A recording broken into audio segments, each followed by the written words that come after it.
पापा, मैं आपसे बहुत ज़रूरी बात करना चाहती हूँ।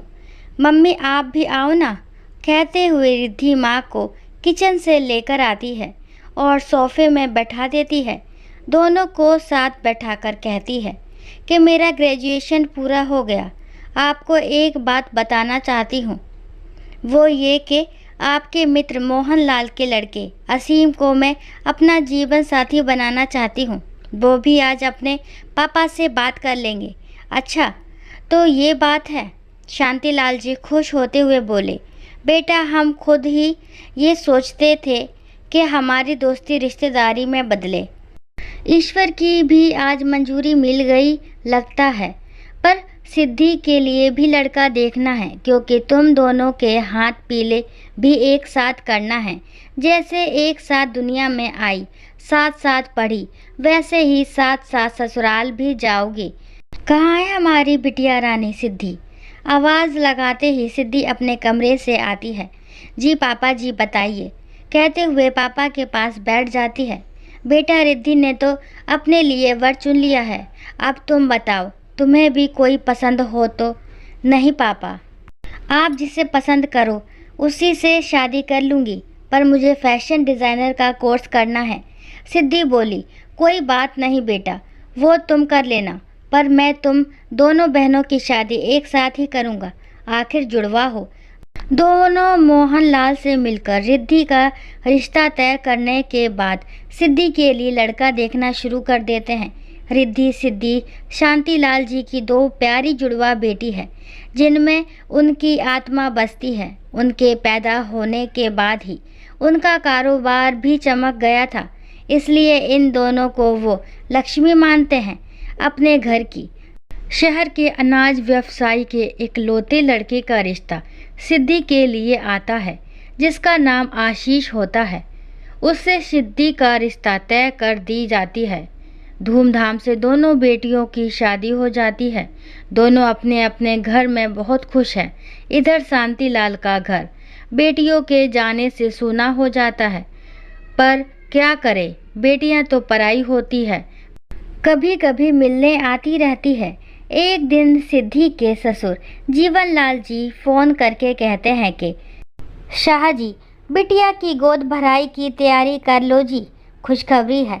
शांतिलाल खुशी से झूम उठते हैं। ये खुशखबरी अपनी पत्नी को सुनाते हैं। दोनों तैयारी करते हैं कि ऐसा करेंगे वैसा करेंगे, सब देखते रह जाएंगे। ऐसी धूमधाम से गोद भराई की रस्म होगी, पर नियति को कुछ और ही मंजूर था। शायद एक दिन सड़क हादसे में सिद्धि का पति आशीष गुजर जाता है। ये हादसा दोनों परिवार के लिए असहनीय था। एक तो सिद्धि माँ बनने वाली थी, ऊपर से ये हादसा, वो एक जिंदा लाश बन जाती है। ऊपर से उसके सास ससुर अपना इकलौता लड़का खोने के गम में सिद्धि को ही अपशगुनी कहने लगते हैं। शांतिलाल जी से कह देते हैं कि अपनी बेटी को ले जाइए, इससे हमारा कोई रिश्ता नहीं। वो चुपचाप बेटी को लेकर घर आते हैं। उसकी माँ सिद्धि को खूब समझाती है, बेटा अपने होने वाले इस बच्चे के लिए अपना ध्यान रख।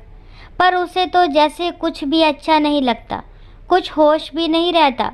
पूरा दिन उदास पड़ी रहती, किसी से बात नहीं करती, यहाँ तक कि अपनी बहन रिद्धि से भी नहीं, जो उसकी सबसे खास है। शांतिलाल जी अपने पुरोहित पंडित जी से मिलते हैं। कहते हैं, पंडित जी, एक पिता हूँ तो मुझे डर सता रहा है। मेरी दोनों बेटियाँ जुड़वा है, जो एक के साथ हुआ कहीं दूसरे के साथ तो? पंडित जी बीच में बोले, नहीं यजमान जी, ऐसा कभी ना सोचे। दोनों के पूर्व जन्म के संस्कार अलग अलग हैं, तो जीवन भी अलग ही होगी। अपने मन में कोई कुंठा ना पाले, बिटिया का ध्यान रखें, आने वाला समय शुभ हो, भगवान से प्रार्थना करें। सिद्धि एक प्यारे बेटे की माँ बनी, जो बिल्कुल आशीष की कॉपी था। उसे देखकर धीरे धीरे उसका दुख कम होने लगा, उसके साथ हंसने खिलखिलाने लगी। तो अब शांतिलाल ने उसका एडमिशन फैशन डिज़ाइनर में करा दिया। उसने बच्चे के साथ रहते हुए ये कोर्स कर लिया। अब बेटा भी बड़ा हो रहा है, तो उसने सोचा कि अपना काम शुरू किया जाए।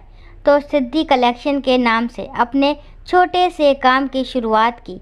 धीरे धीरे समय गुजरता रहा। सिद्धि और आशीष का बेटा आर्यन 18 साल का हो गया। सिद्धि आर्यन को बोली, बेटा आज तेरे पापा जी का जन्मदिन है। मैं हर साल मनाती हूँ, मंदिर जाती हूँ, गरीब लोगों को खाना खिलाती हूँ, पर कुछ कारण से इस बार मंदिर नहीं जा पा रही हूँ। तो बेटा कोई भी मंदिर जा, पूजा करने के बाद गरीबों में खाना बंटवा देना और दान कर आना। ओके मम्मी, आप चिंता ना करो, ये काम मैं अच्छे से कर लूँगा, कहकर सब खाना गाड़ी में डलवाता है। ड्राइवर और एक वर्कर लेकर मंदिर जाता है। पंडित जी से बोलकर पूजा करवाता है, फिर गरीबों में खाना बंटवाने लगता है। वहाँ एक अंकल जी भी खाना बांटने आए थे। संयोग से जो जो खाने का चीज़ आर्यन लाया था वही वही वो भी लाए थे। आर्यन ने उन बुजुर्ग अंकल से कहा, अंकल जी कमाल है ना, जो जो मेरे घर बना है बंटवाने को वही वही आप भी लाए हो। उन अंकल ने आर्यन को देखा, उसे देखता ही रहा। फिर आर्यन बोला, क्या हुआ अंकल जी? तो अंकल बोले, बेटा मेरे बेटे का जन्मदिन है ना, तो उसके पसंद का खाना है सब जो बांट रहा हूँ। ओह, वैसे खाना तो ये सब मेरे पसंद का भी है, पर मेरे पापा जी के जन्मदिन है तो पहले बंटवा दूँ, फिर घर जाकर खाऊंगा। अच्छा, तुम्हें सबसे ज़्यादा क्या पसंद है बेटा? बुजुर्ग ने पूछा। आर्यन बोला, ये आलू बड़ा जो आपके हाथों में है, जितना खाऊं उतना कम है। अंकल जी चलो एक मुझे खिला दो, गरीब समझकर ही, कहकर उनके हाथ से लेकर खाने लगा। अरे वाह, क्या बात है! आलू बड़े में अगर साबुत धनिया कूटकर डाला जाए ना तो कमाल का टेस्ट लगता है ना। वो बुजुर्ग एकटक आर्यन को देख रहा है, कहता है, बेटा क्या नाम है आपके पिताजी का? आशीष नाम था। वो अब नहीं है। मैं अपने नाना जी के घर रहता हूँ, मम्मी के साथ। क्या? बुजुर्ग चौंक जाते हैं।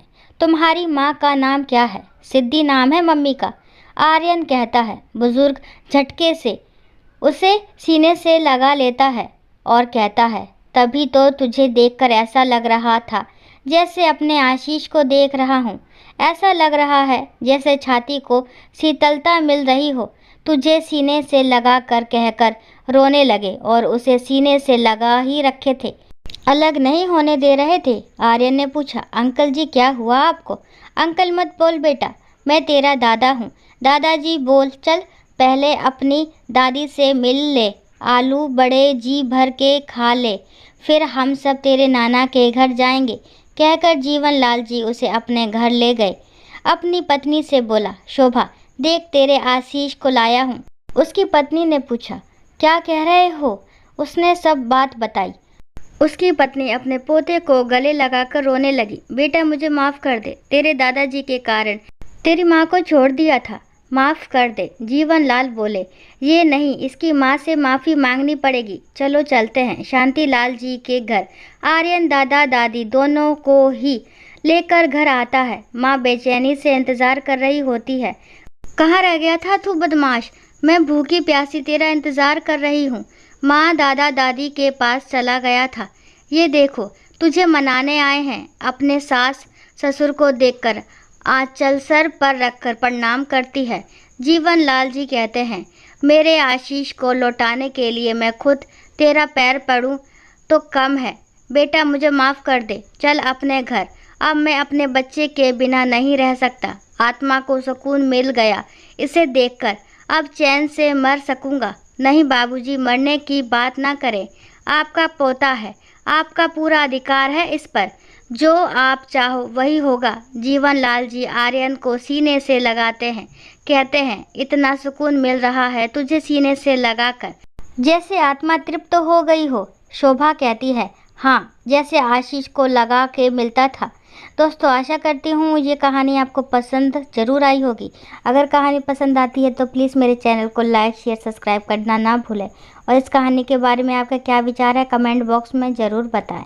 और कहानी को लास्ट तक सुनने के लिए थैंक यू। राम राम, राधे राधे।